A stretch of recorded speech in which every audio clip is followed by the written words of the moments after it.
Everyone, welcome back to this channel. तो last video में हमने स्टार्ट किया था हेनरी फ्योल के प्रिंसिपल्स के साथ और टोटल 14 प्रिंसिपल्स हैं जिसमें से 7 प्रिंसिपल्स हमने कवर कर लिए हैं। आज की वीडियो में जो बाकी के 7 प्रिंसिपल्स हैं उन्हें पढ़ेंगे। तो देखो, सबसे पहले हम लोग देखते हैं कि यार ये रहे आपके 14 प्रिंसिपल्स जो कि हेनरी फ्योल ने दिए हैं और 7 प्रिंसिपल्स हमने कवर किए। एक बार उनके रिविजन कर लेते हैं जल्दी से। देखो, फर्स्ट प्रिंसिपल हमने पढ़ा था division of work. Division of work में हमने क्या समझा था कि आप एक ऑर्गेनाइजेशन में जितना भी काम है उसको छोटे छोटे पार्ट्स में डिवाइड करो और वो काम उन लोगों को आप दे दो जो कि उस काम में स्पेशलाइज्ड है या स्किल्ड है। ठीक है, वहां से आपको स्पेशलाइजेशन देखने को मिलती है। ठीक है, देन नेक्स्ट प्रिंसिपल था अथॉरिटी एंड रिस्पॉन्सिबिलिटी। इसमें क्या था कि एक ऑर्गेनाइजेशन में अथॉरिटी और रिस्पॉन्सिबिलिटी दोनों के बीच में एक बैलेंस होना जरूरी है। ठीक है, अथॉरिटी का मतलब right to give orders and responsibility means obligation. Okay, then discipline था। डिसिप्लिन का मतलब क्या है कि एक ऑर्गेनाइजेशन में जितने भी रूल्स एंड रेगुलेशंस हैं उनको प्रॉपरली फॉलो करना है। That is all about discipline. ठीक, इसके बाद आगे हमने क्या पढ़ा था? आगे unity of command. Unity of command में क्या था कि एक सबॉर्डिनेट को बस एक ही सुपीरियर या एक बॉस से ही ऑर्डर्स रिसीव होने चाहिए। ठीक है, तो ये क्या था? Unity of command. ठीक है, डुअल सबॉर्डिनेशन को आपको अवॉइड करना है। ओके, देन इसके बाद था unity of direction. Unity of direction में क्या है कि एक ऑर्गेनाइजेशन में जितने भी डिपार्टमेंट्स हैं, जितनी भी एक्टिविटीज हैं, वो सभी ऑर्गेनाइजेशन के गोल के टुवर्ड्स काम करें। ठीक है, ओवरलैपिंग को यहाँ पे अवॉइड करना है। ओके, इसके बाद नेक्स्ट हमने देखा था रेम्यूनरेशन ऑफ एम्प्लॉइज। रेम्यूनरेशन में क्या था? सॉरी, इसके बाद हमने देखा था subordination of individual interest to general interest. इसमें क्या था कि एक ऑर्गेनाइजेशन में जितने भी एम्प्लॉयज हैं उन्हें ऑर्गेनाइजेशन के गोल को इंपॉर्टेंस देनी है। ठीक है, इंडिविजुअल गोल को प्रायोरिटी नहीं देनी है, आपको जनरल इंटरेस्ट को प्रायोरिटी देनी है और ऑर्गेनाइजेशन का गोल किस तरह से अचीव हो सकता है उसके बारे में सोचना है। ठीक, इसके बाद हमने देखा था रेम्यूनरेशन ऑफ एम्प्लॉइज। इसमें हमने बात की थी एम्प्लॉइज की कॉम्पेंसेशन की कि कंपनी कितना पे कर रही है, जिसमें आपने बहुत से फैक्टर्स को कंसीडर किया था कि कंपनी की पेइंग कैपेसिटी क्या है, कॉम्पिटिटर्स कितना पे कर रहे हैं और कंपनी जितना पे कर रही है क्या उससे एम्प्लॉइज का स्टैंडर्ड ऑफ लिविंग इंक्रीज हो रहा है। तो ये सब किस में देखा था हमने? रेम्यूनरेशन ऑफ एम्प्लॉइज में। ठीक है, रिविजन हो गया। अब बढ़ते हैं हम आज के प्रिंसिपल्स के साथ जो कि है हमारा 8th principle, that is centralisation and decentralisation. ठीक है, अब समझो सेंट्रलाइजेशन का मतलब क्या होता है। सेंट्रलाइजेशन का मतलब है कि तो सेंट्रलाइजेशन का मतलब क्या है? देखो, एक ऑर्गेनाइजेशन में अगर जितनी भी डिसीजन मेकिंग पावर है, डिसीजन मेकिंग अथॉरिटी है, अगर वो कॉन्सेंट्रेटेड है, टॉप लेवल के हाथ में, तो उसे हम कहते हैं सेंट्रलाइजेशन। ठीक है, डिसेंट्रलाइजेशन क्या है कि डिसीजन मेकिंग पावर पूरी ऑर्गेनाइजेशन में डिस्ट्रीब्यूटेड है। That is decentralisation. ठीक है, अब क्वेश्चन ये आता है कि क्या कोई ऑर्गेनाइजेशन फुल्ली सेंट्रलाइज्ड या फुल्ली डिसेंट्रलाइज्ड हो सकती है? इसका आंसर होगा नो। ठीक है, एक ऑर्गेनाइजेशन में सेंट्रलाइजेशन और डिसेंट्रलाइजेशन के बीच में बैलेंस होना जरूरी है। ठीक है, देखो एक ऑर्गेनाइजेशन में दो तरह के डिसीजंस होते हैं। एक होंगे जो इंपॉर्टेंट डिसीजंस हैं, मेजर की डिसीजंस हैं, जैसे कि कंपनी की क्या पॉलिसी होगी, कंपनी का गोल क्या है, उन सबको आपको करना होता है सेंट्रलाइज्ड। ठीक है, वो सब किसके हाथ में होगा? टॉप लेवल के हाथ में। क्योंकि सिंपल चीज है, आपने चैप्टर नंबर 1 में ही पढ़ा था कि टॉप लेवल मैनेजमेंट कंपनी का गोल, कंपनी की पॉलिसी फॉर्मुलेट करता है। ठीक है, तो जितने भी की डिसीजंस हैं उनको आप करोगे सेंट्रलाइज्ड और बाकी के जितने रूटीन डिसीजंस हैं जो आपको डे टू डे बेसिस पे लेने हैं वो सब रहेंगे डिसेंट्रलाइज्ड। ठीक है, तो ये क्या है? सेंट्रलाइजेशन एंड डिसेंट्रलाइजेशन, कि जितने भी इंपॉर्टेंट डिसीजंस हैं वो सेंट्रलाइज्ड, बाकी के रूटीन डिसीजंस होंगे डिसेंट्रलाइज्ड। ठीक है, क्लियर? तो यही लिखा है इसमें, the concentration of decision making authority is called centralization and its dispersal among more than one person is called decentralization. Clear?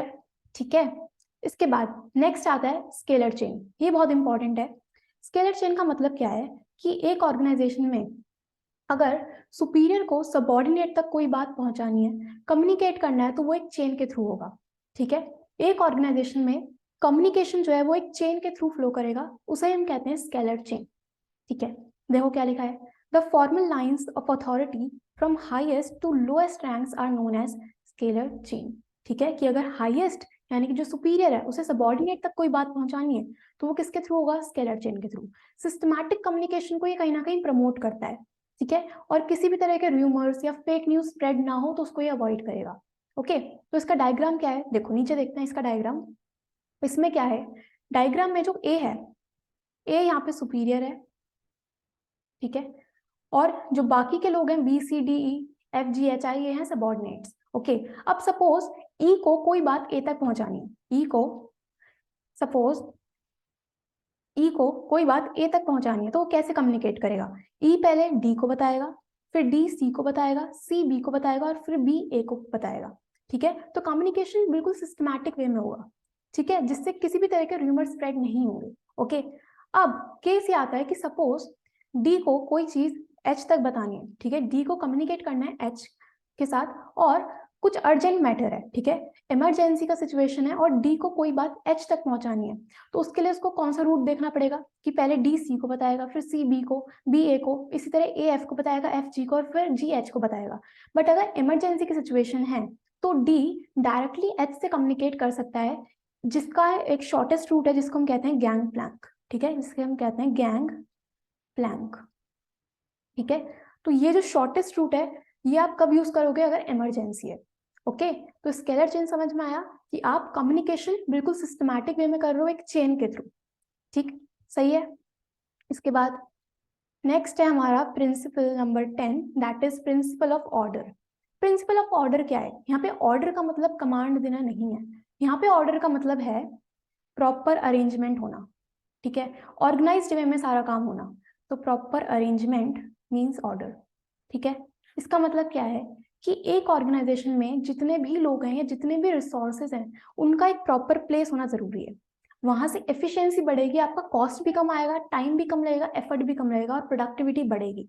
ठीक है, इसका एग्जाम्पल लो, सपोज अपने स्कूल का एग्जाम्पल लो कि आपको प्रिंसिपल मैम से कुछ काम है, ठीक है, आपको प्रिंसिपल मैम से कुछ काम है और आपको नहीं पता कि वो कहाँ मिलेंगे, ठीक है, कोई प्रॉपर प्लेस नहीं है, तो अब आप क्या करोगे? पूरे स्कूल में घूमोगे मैम को ढूंढने के लिए, जिससे आपका टाइम भी वेस्ट होगा, आपका एफर्ट भी वेस्ट होगा, और हो सकता है आपको मैम मिले ही ना, तो आपका काम भी नहीं हो पाएगा। ठीक है, बट अगर आपको पता है कि यार प्रिंसिपल मैम का एक अपना रूम है, प्रिंसिपल ऑफिस है, मैम वहीं पे मिलेंगे, तो वहां पे क्या हुआ कि प्रॉपर प्लेस है उनकी, तो इससे क्या होगा? आपका टाइम भी वेस्ट नहीं होगा और आपका काम भी पूरा हो जाएगा। तो वही क्या है? Principal of order.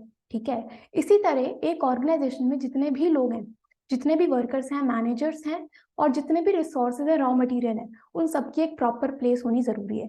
इससे क्या होगा? टाइम वेस्ट भी नहीं होगा, कॉस्ट भी कम आएगा, एफर्ट भी कम लगेगा, और एफिशिएंसी बढ़ेगी। ठीक है, तो this is all about principle of order. Okay, तो क्या लिखा है? According to Fayol, people and materials must be in suitable places at appropriate time for maximum satisfaction. ठीक है, there should be a place for everything and everyone. सभी के लिए एक प्रॉपर प्लेस होना जरूरी है। ठीक है, प्रिंसिपल ऑफ ऑर्डर क्लियर। इसके बाद नेक्स्ट आता है प्रिंसिपल ऑफ इक्विटी। इक्विटी का मतलब क्या है कि सबको इक्वल सैलरी देनी है? नहीं, सैलरी तो आप देखोगे कि यार कौन ज्यादा काम कर रहा है, कौन अच्छा काम कर रहा है, उसके अकॉर्डिंग दोगे। तो इक्विटी का मतलब क्या है? हम शार्क टैंक देखते हैं, उसमें बोलते हैं ना इक्विटी कि हमें 75 लाख के लिए 2% इक्विटी हम देंगे। नहीं, यहाँ पे इक्विटी का मतलब है कि आप जितने भी एम्प्लॉयज हैं, जितने भी वर्कर्स हैं, उनके साथ किसी भी तरह का डिस्क्रिमिनेशन नहीं करोगे। ठीक है, किसी भी तरह का डिस्क्रिमिनेशन नहीं करना, किसी भी बेसिस पे इक्वालिटी मेंटेन करनी है। ठीक है, तो क्या लिखा है?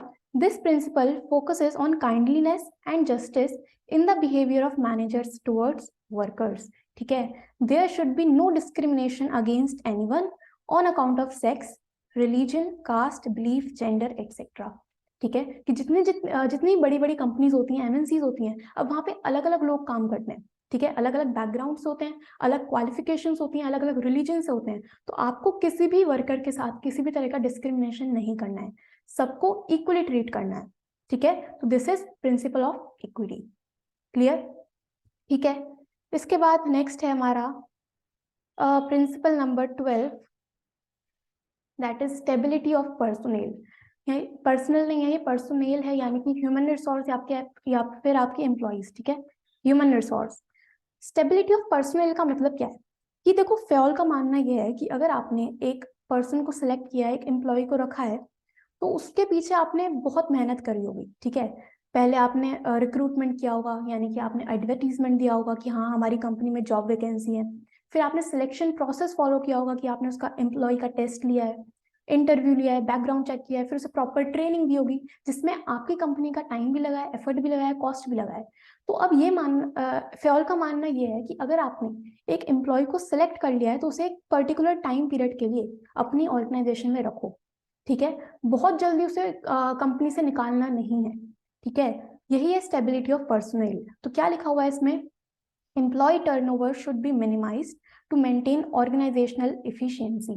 People once selected should be kept at their post for a minimum fixed tenure। कि अगर आपने एक एम्प्लॉय को सिलेक्ट कर लिया है तो उसको एक मिनिमम फिक्स्ड टेन्योर के लिए, टाइम पीरियड के लिए अपनी ऑर्गेनाइजेशन में रखो। अगर एम्प्लॉय से कुछ गलती होती है तो उसे निकालना नहीं है, उसे सिखाना है, ठीक है। अगर आप ऐसे ही बहुत जल्दी अपने एम्प्लॉयज को निकाल दोगे कंपनी में से तो आप ही का नुकसान है कि आपको फिर से नया एम्प्लॉय रखना पड़ेगा और फिर से वही सिलेक्शन प्रोसेस, प्रॉपर ट्रेनिंग आपको देनी पड़ेगी, ठीक है। और जो एम्प्लॉय है जिसको आपने निकाला है उसका भी मोरल डाउन होगा। ओके, तो यही चीज है स्टेबिलिटी ऑफ पर्सनल में कि अगर आपने एक एम्प्लॉय को सिलेक्ट किया है तो उसे एक फिक्स्ड पीरियड के लिए अपनी ऑर्गेनाइजेशन में रखना है, ठीक है। ओके, इसके बाद नेक्स्ट आता है प्रिंसिपल ऑफ इनिशिएटिव। इनिशिएटिव का मतलब क्या होता है कि हम बोलते हैं ना कि इनिशिएटिव तो लो। इनिशिएटिव मतलब फर्स्ट स्टेप लेना, ठीक है। मोटिवेशन के साथ फर्स्ट स्टेप लेना इज इनिशिएटिव। कि सपोज मैंने सोचा है यार मुझे यूट्यूब पे वीडियो डालनी है, ठीक है, वीडियो पोस्ट करनी है, तो मुझे इनिशिएटिव लेना होगा कि हाँ मैं पहले वीडियो रिकॉर्ड करूँ, ठीक है। तो वो क्या है, इनिशिएटिव है। तो अब ऑर्गेनाइजेशन में क्या होता है कि आप एज अ मैनेजर अपने वर्कर्स, अपने एम्प्लॉयज को ये ऑप्शन दो कि वो खुद डिसीजंस ले सकें, ठीक है। वो अपने ओपिनियंस, अपने आइडियाज, अपने सजेशंस ऑफर करें, ठीक है। तो initiative means taking the first step with self motivation. Workers should be encouraged to develop and carry out their plans for improvements. कि आप एम्प्लॉयज को, वर्कर्स को उनके सजेशंस, उनके आइडियाज देने का चांस दो। हो सकता है कि उनका कोई सजेशन आपकी कंपनी के लिए बेनिफिशियल हो, और अगर ऐसा होता है तो आप उन्हें रिवॉर्ड भी दो, ठीक है। तो एंकरेज करना है वर्कर्स को कि वो खुद से स्टेप लें, खुद से डिसीजंस लें, ठीक है। प्रिंसिपल ऑफ इनिशिएटिव, सही है ये। इसके बाद लास्ट है principle 14, that is esprit de corps. Esprit de corps क्या है, इसका सिंपल मतलब है कि आपको एक कंपनी में, एक ऑर्गेनाइजेशन में टीम वर्क को प्रमोट करना है, टीम स्पिरिट के साथ काम करना है, ठीक है। यूनिटी, हार्मनी, पीस को आपको यहाँ पे प्रमोट करना है। ओके, तो क्या लिखा है इसमें, management should promote team spirit of unity and harmony among employees according to Fayol. Fayol के अकॉर्डिंगली एक ऑर्गेनाइजेशन में जितने भी लोग हैं वो प्रॉपर टीम वर्क में काम करें और हार्मनी के साथ काम करें, कोऑर्डिनेट करके काम करें, ठीक है। A manager should replace I with we in all his conversations with workers to foster team spirit. जो मैनेजर है उसे आई को रिप्लेस करना होगा वी के साथ। मतलब अगर कुछ भी काम होता है तो मैनेजर ऐसा ना बोले कि ये काम मैंने किया है, वो क्या बोलेगा कि ये काम हम सब ने मिलकर किया है, ठीक है। अगर कुछ भी अचीवमेंट होती है तो वो ये ना बोले ये जो काम है ये मैंने किया है, नहीं, वो क्या बोलेगा, ये काम हम सब ने किया है। इससे क्या होगा, अगर आप सबको इंक्लूड करोगे अपने कन्वर्सेशंस में तो वहां से एम्प्लॉयज के ऊपर, आपके वर्कर्स के ऊपर एक पॉजिटिव एटीट्यूड या पॉजिटिव इम्पैक्ट पड़ेगा, ठीक है। तो manager should replace I with we, ठीक है। तो एस्पिरेट डी कॉर्प्स का सिंपल मतलब क्या है कि आपको टीम वर्क को प्रमोट करना है। क्लियर, सही है। तो इसके साथ हमने अपने 14 प्रिंसिपल्स कंप्लीट करे, सही है। तो एक बार देखते हैं हमने क्या क्या पढ़ा। देखो, सबसे पहले हमने बात की डिविजन ऑफ वर्क की। डिविजन ऑफ वर्क मतलब, ये बहुत बार बताया मैंने, जितना भी काम है उसको छोटे छोटे पार्ट्स में डिवाइड करना है, स्पेशलाइजेशन आएगी, ठीक। अथॉरिटी एंड रिस्पॉन्सिबिलिटी दोनों के ही बीच में एक बैलेंस होना जरूरी है। ऐसा ना हो कि अथॉरिटी ज्यादा, रिस्पॉन्सिबिलिटी है ही नहीं, या फिर ऐसा भी नहीं होना चाहिए कि रिस्पॉन्सिबिलिटी है बट अथॉरिटी नहीं है। बैलेंस होना जरूरी है, ठीक।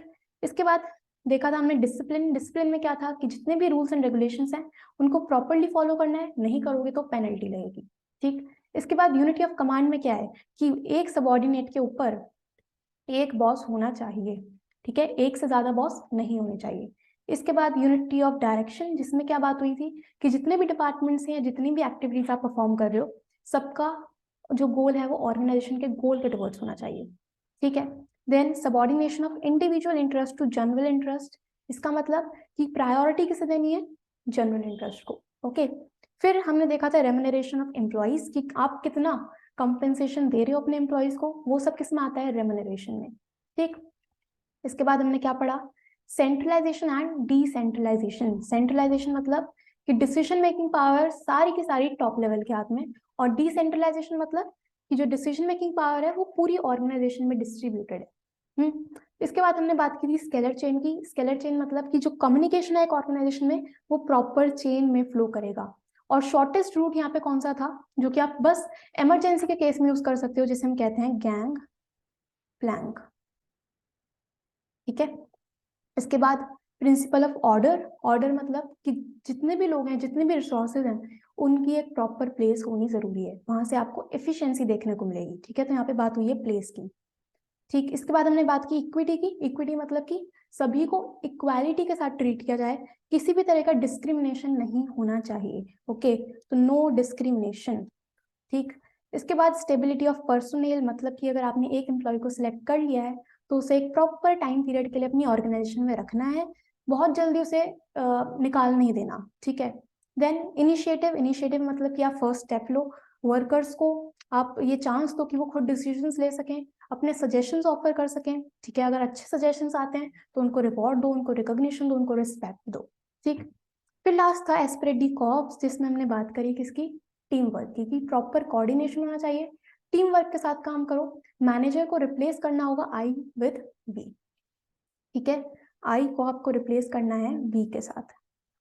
ठीक है, तो ये हमने कंप्लीट करे हेनरी फ्योल के 14 प्रिंसिपल्स, और आई होप आप लोगों को समझ में आया होगा पूरा टॉपिक। अब हमें क्या पढ़ना है, अब हेनरी फ्योल के प्रिंसिपल्स हमने कर लिए।